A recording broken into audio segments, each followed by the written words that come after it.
Well, hello, everyone. I see Jana and Jim. A few Howdy. others joining us. Welcome. We'll, we'll wait just another minute or so to let some of the stragglers join. We'll have a small group today. I think everyone waits and lets it be recorded and then watches it later. We get a lot of that. I see Tim and Mimi. Good. Got a good group. Some of us are at the meeting and watch the recording. And then a few months from now, we may go back and watch the recording again. Those of us that are, Medicare age. You get the gold star, Mimi. I love that, Mimi. You're the MVP already, Mimi. She's got the great name, too. Thank you for doing this. Yes. So I'm going to mute myself now. But anyway, I wanted to say hello. And here's Lauren.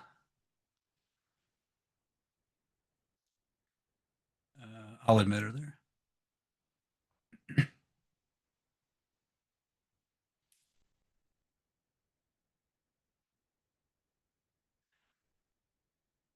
Oops, somebody else.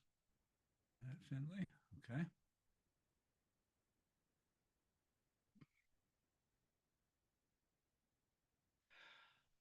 Well, in interest of time, I think we should go on and get started as we still have more people coming in. Wow. We'll go on and get started. Welcome to the coalition's next webinar in a series of webinars introducing our new programs. Today, we'll be talking to TheLinkU about name, image, and likeness. As you all probably know, name, image, and likeness has become a huge deal in sports, principally at the Division I level, but now we're seeing it trickle down into 2, 3, and even some of the non-NCAA conferences. So I'm just happy to have TheLinkU with us today. Uh, when when the NIL process became so chaotic and there were lawsuits flying around and really it's still chaos in the world of NIL. But when that happened, I knew the coalition needed to find a partner that could help our schools navigate NIL in an appropriate manner. And what I really looked for was an NIL cooperative or collaborative that was concentrated on compliance. I wanted to make sure that the schools were protected, the student athletes were protected, and the vendors that were participating in the NIL paying for name, image, or likeness, that they were protected also. Uh, I think it's very short-sighted if schools ignore NIL, no matter what their size, if they have a large athletic population. They do so at their own risk because there are student athlete obligations, federal obligations that the students have to fulfill. And there are also, I just think there's a lot of brand risk uh, associated with NIL. If the school does not participate and does not have a collaborative and does not kind of guide their student athletes, the student athletes are going to try to get some NIL contracts on their own.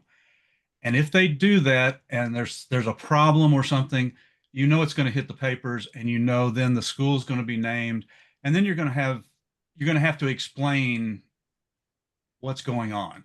And nobody wants to be in that situation. So once again, I am just thrilled to introduce the vendor NIL to the coalition members and their member schools. With that, I will turn it over to Landon Gosling and let him introduce his team and tell you more about what they can do for your schools.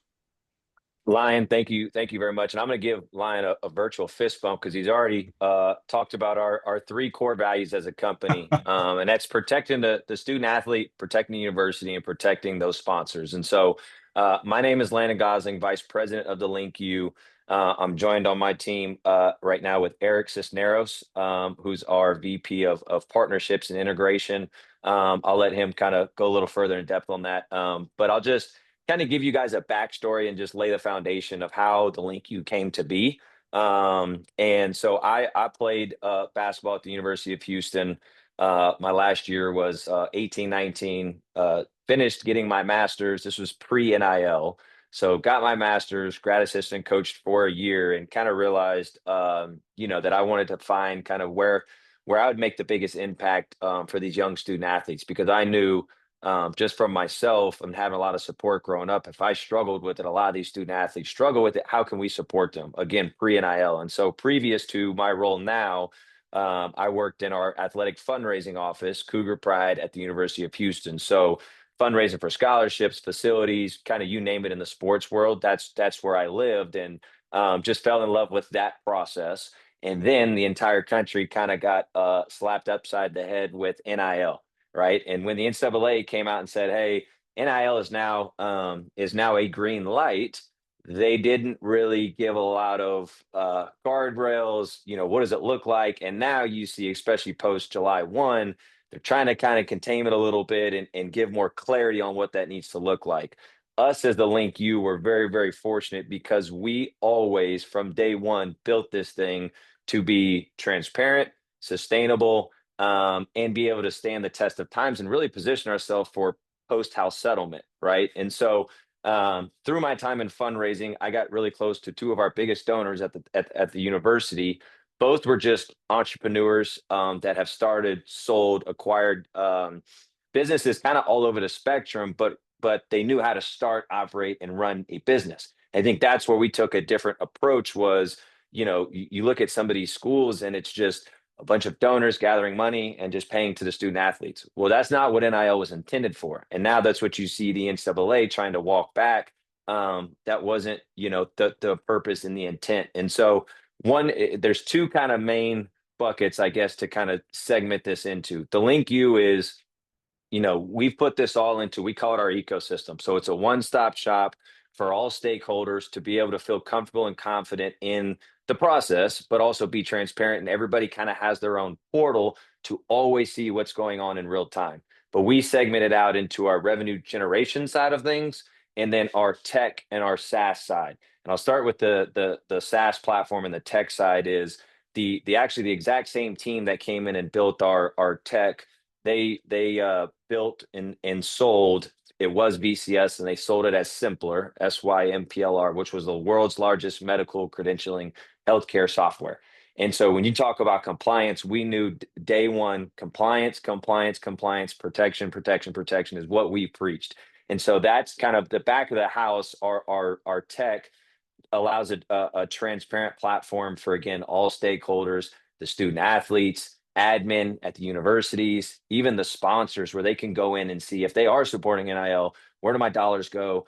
How is it affecting the student athletes? Because we require the student athletes to upload proof. And again, some of the stuff you guys will hear Eric talk about, I'm just kind of trying to hit on the holistic things. But again, it's just a healthy way to operate within NIL. And to Lion's point he made earlier, at any point in time that our student athletes in our program at any school that we're affiliated with, if they're entering in NIL or participating in NIL, those contracts, everything is, again, ran through the system and software that's pre-approved by those schools, general counsels. Compliance officers have the first eyes on any of those things. And so when you talk about protecting the student athletes will never even get to the point of participating in anything that hasn't been approved by compliance of that university. So again, nobody in the country operates that way. And I think a lot of people were getting away with stuff pre-July 1. But as you guys have seen, I mean, I just saw yesterday, the NIL Go is now that any deal over $600 has to be reported through NIL Go, basically a clearinghouse governed by the College Sports Commission, right? And so they just hired a former federal prosecutor to basically oversee that, because these schools are just not listening, right? And they're just continuing to pay student athletes, and they're getting ready to get dinged. Student athletes are going to be ineligible. And so again, it's unfortunate, but for us as a company, that's why we built it this way, right? To where everything is transparent and protected. And then on the revenue generation side of things, we had a unique approach, and I'm just using Houston as an example because that's where we started this. And then to sports world, so everybody knows each other. We've continued to grow since then and have gained clients all over the country because of the way we're doing things. But we knew from day one, most of these schools, there are, the top 5 to 10% of schools who can go call 10, 20 donors and come up with millions and millions of dollars or hundreds, whatever they needed from their donor base. Well, we knew that donor fatigue is a thing. These universities, small, medium, and large, all have all these different, fundraisers or events going on, and there's only so much money that can go around. So how do we create outside the box new revenue streams to support universities? And I think one really important I want to note is, yes, we work with Power Four universities, Houston, Texas A&M, Georgia Tech. But a question that came up a few weeks ago was, well, how do we know, how do we know you're going to be able to support our university? We don't have that many, student athletes, or it's a smaller following. What we do is, we've created a business to business or business to consumer ecosystem to where people can participate, fans, people that just live in that demographic and area can participate in some of these initiatives. And just by doing so, we're bringing them cost savings or efficiencies within their business through our partners. In doing so, because of our agreement with the partners, there's a reciprocated investment that goes back into that university. And so it's a healthy way of giving, individuals a way to support their university without just saying, hey, we need money to pay players, right? Because that's just not going to work. And we, as the TheLinkU, we have different levels of partners. There's a lot that we do, but it's always up to the university and the institutions how they want to utilize us. At the end of the day, we're there to help generate funds and also provide a transparent platform. And so a lot of the cases when we are generating some of these things, or through the opportunities platform, like Eric will talk about, the funds that are raised there actually end up going back to the athletic department just to support the athletic department. Student athletes are still, receiving some of that, but the university is always kind of the sole decider of what that needs to look like. So that's kind of at a 30,000-foot view. I'm going to turn to Eric to kind of get into some of the software and tech side of things, and then I'll kind of wrap it up and then let you guys ask some questions. Eric, go ahead. Thanks, Landon. Appreciate that. Good afternoon, everyone. My name is Eric Cisneros again. I'm glad to be here on the call. Really want to take this time to highlight and talk through our proprietary software and our 4 key benefits that the TheLinkU provides our athletic departments. So the first is transparency and compliance control. Every NIL deal and dollar that comes in the door is visible, trackable, and compliant from start to finish. The second is contract management and execution. So our contract execution piece is automated and fully customizable to your department's approval process and internal structure. The third is athlete payment automation. So this includes secure scheduled payments with automatic reporting to your student athletes. And finally, it's our reporting and audit trails. We provide real-time data and digital records that protect your student athletes in your institution. I'm having a bit of trouble going on to the next slides, so we're just gonna go from here. So each deal or contract an athlete receives is submitted, reviewed, and approved within our platform. So you can customize who reviews and who approves at each contract stage. So this could, for example, start with your compliance officer, then a sports administrator, then your athlete, and then obviously it goes into the NIL Go process. But we make sure that it matches your department's internal structure. This built-in workflow guarantees that no deal moves forward without proper authorization. So we adapt to your structure. This includes custom e-signature processes, branded dashboards, role-based access, etc. So contracts, again, are fully customizable to your institution's language. So we work with you, and then we're able to use that contract language in our software and distribute that out to your athletes. And this goes back to customizing the e-signature process, deliverable terms, and required attachments that go on with the contracting process. So all administrators, athletes can review and sign electronically.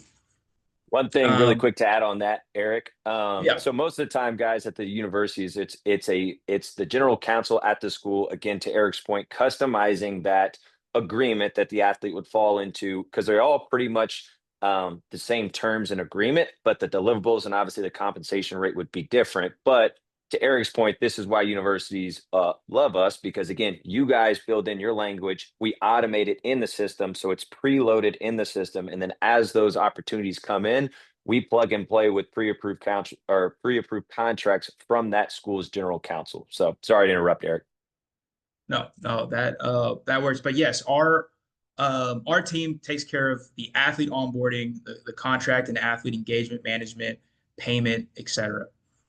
So once the execution of the contract is taking place, we then move to the athlete payment. So this is a seamless part in this process where once the athlete completes their engagements and those engagements are then approved by your team and our team, we then release their payment and the athletes are notified in real time.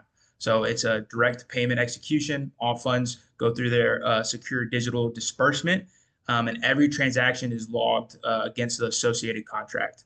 So this is very, very important throughout this process. So it goes back to the transparency for the athletes, for your financial team, CFO, auditors, etc. So every step inside our software, whether that be submissions, approvals, signatures, payments, it's automatically recorded within our software. So you can generate customized reports by sport. This could also be by athlete, sponsor, data range, whatever you want that to look like. You can receive a customized report. And when an audit is needed, every document and timestamp is already organized within the software.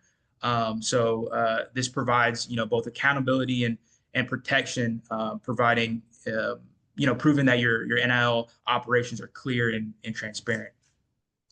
I do also want to touch on our opportunities platform that we have within our software for our athletes. And Landon will jump in and explain in a deeper picture. But we have this built out within our software where we connect athletes to brands and are able to create more, exposure and brand content for these athletes.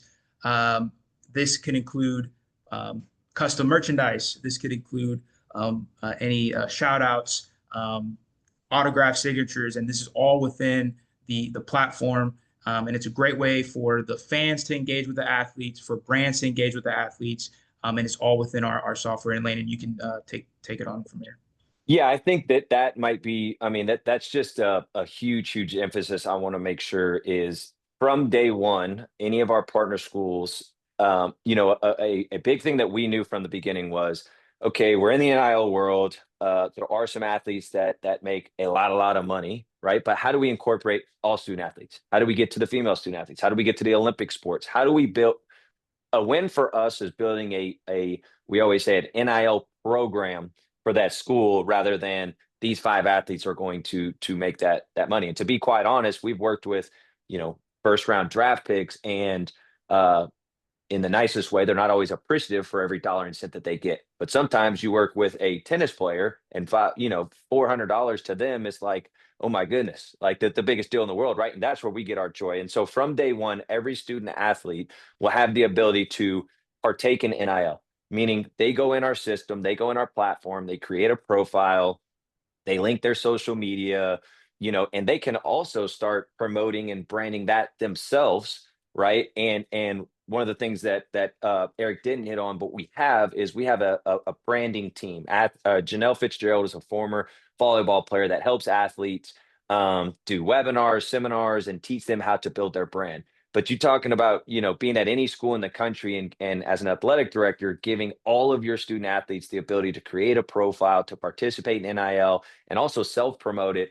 It's just the athletes really appreciate it. And I can't, hit on that hard enough because we've seen that just be a lot of fun for student athletes of, if they're at a Division II school or a junior college, like, well, NIL doesn't pertain to me. Well, yes, it does. We're giving you that opportunity to participate in that on day one. And so the opportunities platform also, we've done a really good job as a company, and hopefully you guys can kind of see this, but we are heavily involved in the actual process of the athlete from the inception of the deal to the payout of the athlete.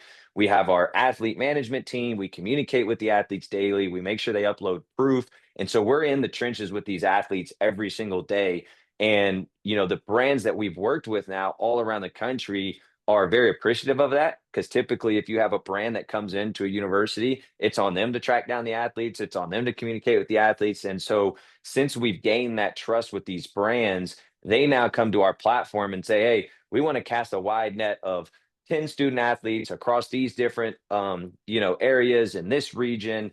And again, all of our schools athletes can go into our opportunities platform and apply for some of these NIL deals, right? And so it's just and the thing that I'll end with, and I'll stop there and kind of let you guys ask questions. But this team was built on former athletes. And again, I talked about it earlier, but I know if I struggle with it, a lot of these athletes struggle with that change of being an athlete, no matter where you're at, to entering the real world. And so we always talk about our job is to help bridge that gap.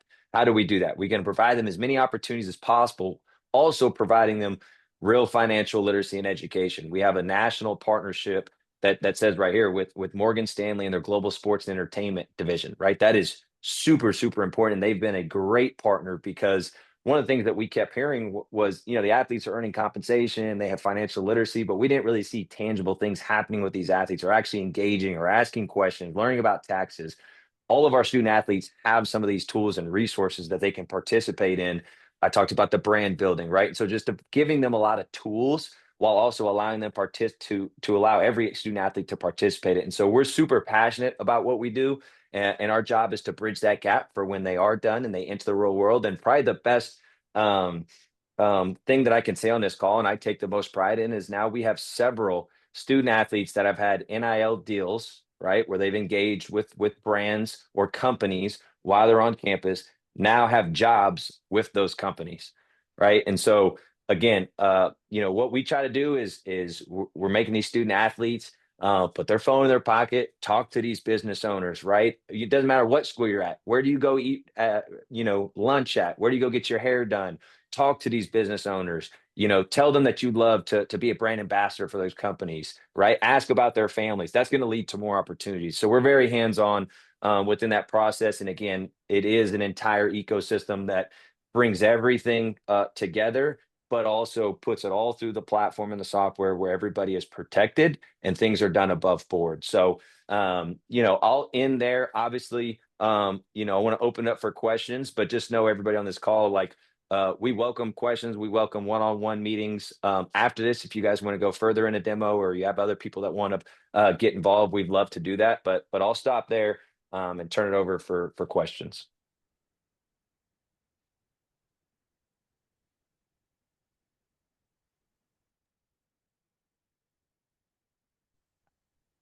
Yeah, I think we have a question in the chat. Let me pull that up here if I can. Hey, Lion, it's Tim. I'll read Oh, it. there.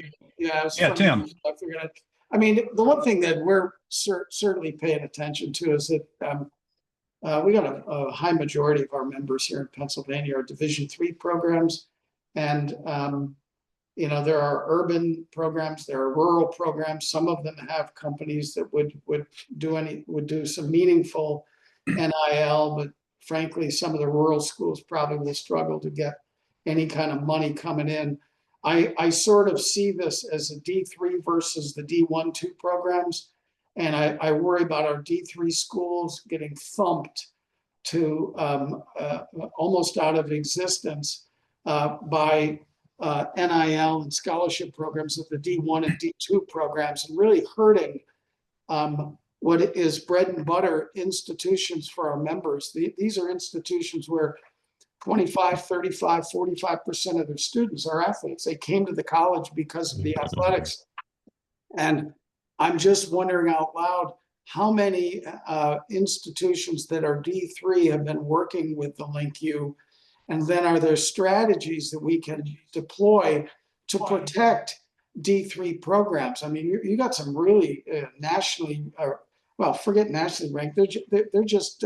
They're relying on athletic recruitment to fill the freshman roles. And this absence of scholarship, and certainly then, let's say, deficient NIL money could have the borderline athlete really wanting to go to a D2 program or a D1 program and not come to the D3 program. I'm real curious from the experts here on what we ought to be doing with those D3 programs. Just so many of them. And, you know, it's, Yep. I almost cringe when you say university because, you know, yeah, that's the name. You know, we got a lot of small colleges calling themselves universities, but they're still small colleges. Yeah, Tim, I think that's I mean, it's a great question. And one thing I'll say just on that is obviously we do this all around the country, and there's Division 1 universities, colleges, whatever, however you want to call it. There's a lot of universities worried about this whole new shift in landscape and where do they fall, you know. And I think there's so many unknowns, right? I mean, the NCAA is still trying to figure out. Just be completely honest, they still don't even really know what they're doing, the CSC, the NIL Go, there's so many moving parts. And so what I've learned through this space is um, uh, things change every single day, but how do we deal with what we have right now and how do we make an impact? And so, Tim, to your point, you know, we've had a good, have we worked with Division 3 schools yet? No. Have we worked with Division 2 schools yet? Not yet, but we want to. And that's part of, you know, this alignment with Lion is we think we can make a massive difference for all the things that you're talking about, Tim, whether it's a university or school that's in a city or it's rural. There's so many different things that we can do. We can build a membership program, right? There's something for every university, no matter where they're located at. And we believe that we can make a difference because, again, all these schools are getting strapped by budget cuts and now adding all of this money on their books. They don't even have the manpower or you know, time to do some of these things. And so again, if we worried about all those things, we would drive ourselves crazy. And I just speak for the LinkU. We deal with the information we have, and we know again, we have something for everybody and we want to make an impact and a difference. If we were only worried about the top, you know, 10, 20 universities, it wouldn't match our goal and our core values as a company. So I think it's just him getting aligned with those universities. You know, where are you strong? Where do you feel like you're weak? How can we position some of these products or some of these verticals to be able to remain a competitive advantage? And I mean, you just take any D2 or D3 school and you add, you know, if we're able to bring any type of revenue and reoccurring revenue to be able to add to the bottom line or to be able to pay student athletes, it's just going to be a positive, right? And so again, we try to deal with the information we have, but there's a lot of worry all across the country at every single different level. Hopefully that I know it doesn't completely answer your question, Tim, but hopefully that gives a little bit of clarity on how we approach it. I think there's also a situation where if you don't want to be first to be last. You want to make sure that you're in the game. And if you're not in the game, you might be left out. Some of these smaller schools need to get in the game before they're left out. That's exactly right. And I think I see another question here in the chat. I'm trying to read it. The question is, we're an NCAA Division 2 program. We don't have a requirement to report deals like Division 1. What do Division 2 programs have to invest into this platform to gain access? So we have and one of the follow-ups of this is we have a pricing structure and it depends on size of school, students, and we will send that out as soon as this is over. I will tell you it's cheaper than any of the other platforms out there. Obviously, I know a lot of these schools you know, don't have the largest budget, but we believe that you know, we've accommodated that and we'll be able to send that out to you guys. And again, it'll kind of just be depending on size, you know, enrollment and certain other aspects. And Mimi is asking, what about NAIA schools? Any school that needs our help, we are open to and searching to make an impact for. Yeah. NIL is not just limited to NCAA. Correct. I mean, shoot, it's penetrating high school right now. Right. Which we're not playing that game. We're staying at the next level. But NAIA, Division 3, Division 2, again, I keep going back to this. I can't harp on it enough. We know what a little bit will do, right, for those universities and how much of an impact that can make. And that's what excites us. Landon, maybe you can talk a little bit about you've got some contact with some national brands. through obviously your work with the Division I schools, but do you believe that there would be interest from those national brands in the smaller schools? 100%. And honestly, Lion, that's part of why we're trying to expand. Because, for these schools or for these brands, a lot of them, they want a good mix of athletes all over the country. And what I've learned is it isn't always necessarily your star athletes or who has the most followers. A lot of these brands are getting very intentional with who they do deals with and who's promoting their company. And so that's kind of the role we play is, here's our athlete pool. And if they're looking in this market, it might be a Division II or Division III school, and we can identify a student athlete that is passionate about that brand. That's a win. And so, Lion, to your point, now that we're getting more involved in these brands and they're utilizing us because we are that intentional. I've learned very quickly it's not about who's the best player on the court or on the field or who has the most followers. It's who's going to talk about my product the best and be most passionate about it and care about it, which is the most important to them. Now there are some that just they want those athletes, but now we're seeing that that they're casting 20, 30 athletes into certain campaign, but they are intentional about that, which is why this is a great opportunity. And one other thing I just that made me think I'm giving it's 4 years ago. The first deal I ever did with a student athlete was a dog kennel business, and it was $1,000, and it was over a period of time. And I'll never forget calling that student athlete, and I had no idea. It was a dog kennel business. I have no idea what the athlete's going to say. Told the student athlete about it. It was over the summer. He was in the kitchen with his mother. Told his mom, and the kid broke down crying. And it was a dog kennel business. And so, right then and there, one, I knew we were going to make an impact. We can help these young men and women. But two, it's not always about who has the most money and your Powerade or Starbucks. Like there's small mom and pops companies that everybody's looking for new ways to market as well. So I always like telling that story because again that's why we're doing this. That's why I'm doing this. We got another question in the chat for you, Landon. Jim wants to know, with that said, the NAIA endorses Open Doors as their platform. How are you different? Yep. So great question. Honestly, most of the schools we're at has Open Doors. They are more so a internal platform for the athletic department. They're not as I would say aggressive, but outreach focused.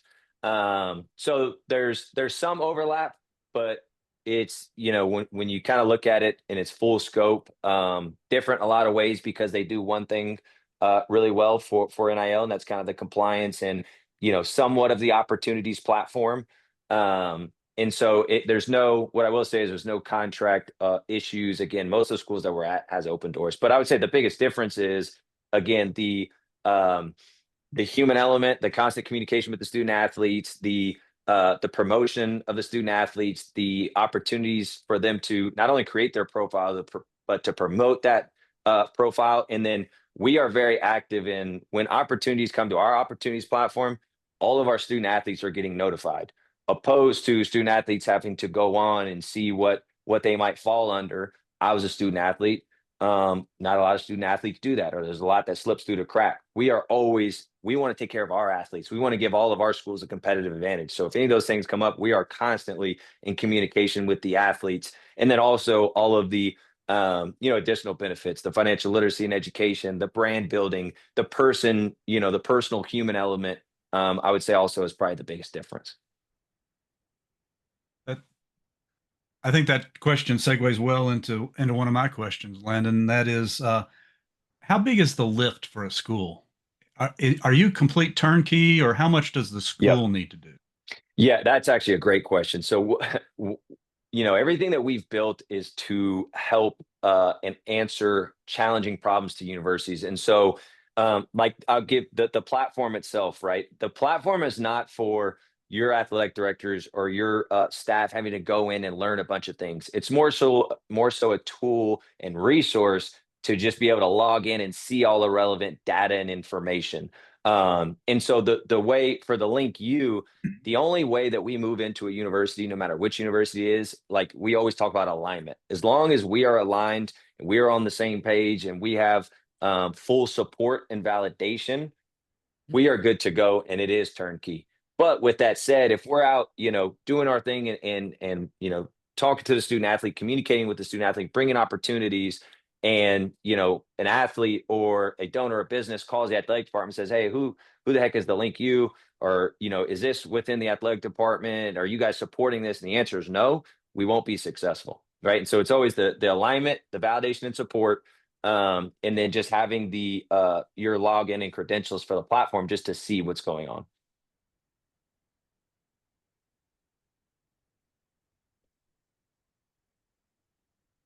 Other questions? Been a good exchange. Emma shaking her head.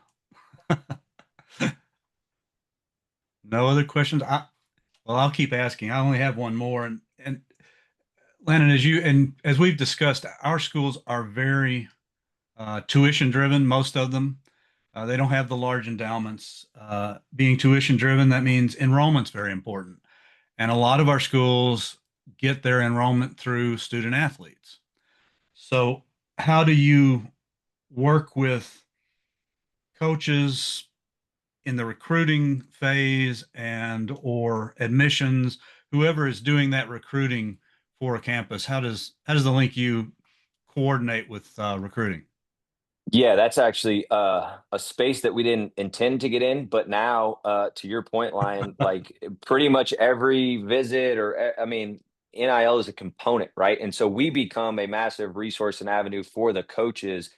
And what we don't do is tell a recruit or student athlete, "Hey, you're gonna, make $100,000. We're gonna get you X, Y, and Z," because that's what schools do, and and then they become, they don't fulfill those payments. But what we do say is, "Hey, student athlete, here's the LinkU. When you come here, if you come here, here's the program you're gonna have access to. You're gonna be able to go in and build your profile. You're gonna be able to be a part of the opportunities platform. We're gonna give you these resources, right?"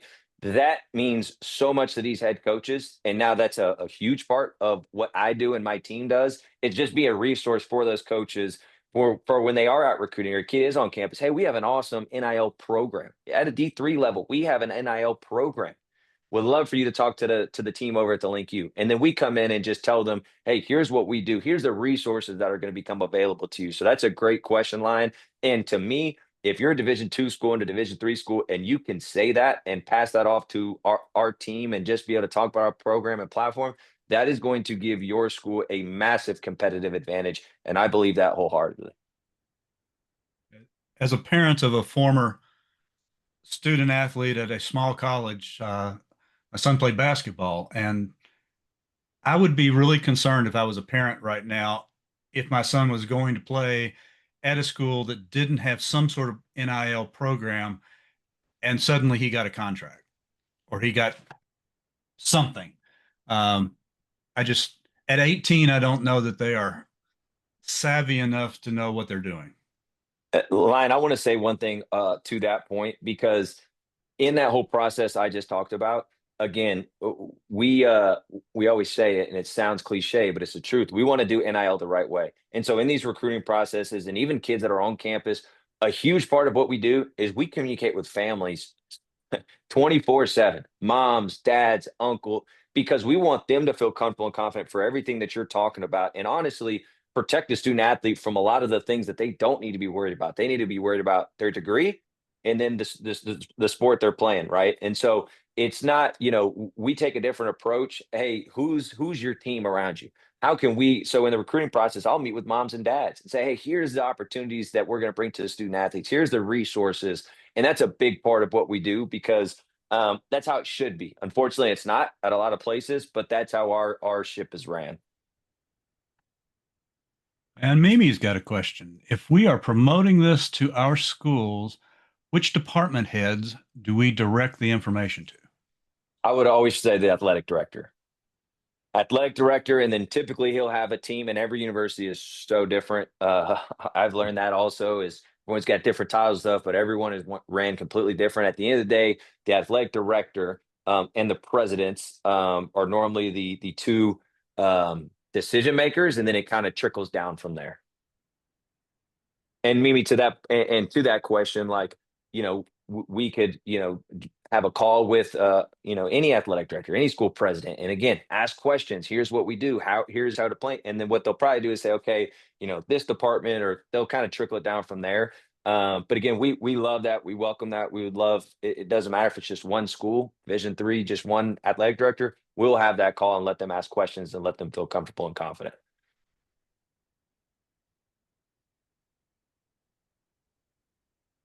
Well, I really appreciate everybody on this call. Lion, I appreciate you guys setting this up. We will send out some kind of follow-up materials, and please, you guys are not bugging us. We do this 24/7, late nights on the weekends.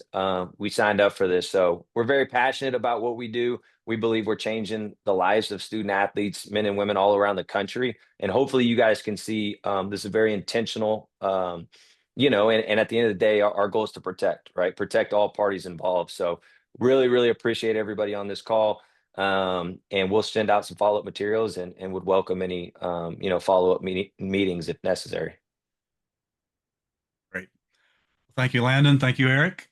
We do appreciate what you do. And Mimi saying thank you. So with that, Mimi definitely got the MVP today. I'm sorry. I just had to put that out there. She did. Thanks, Mimi, and everyone else for attending. You all take care. Have a great weekend. Thank you, guys. Thank you all.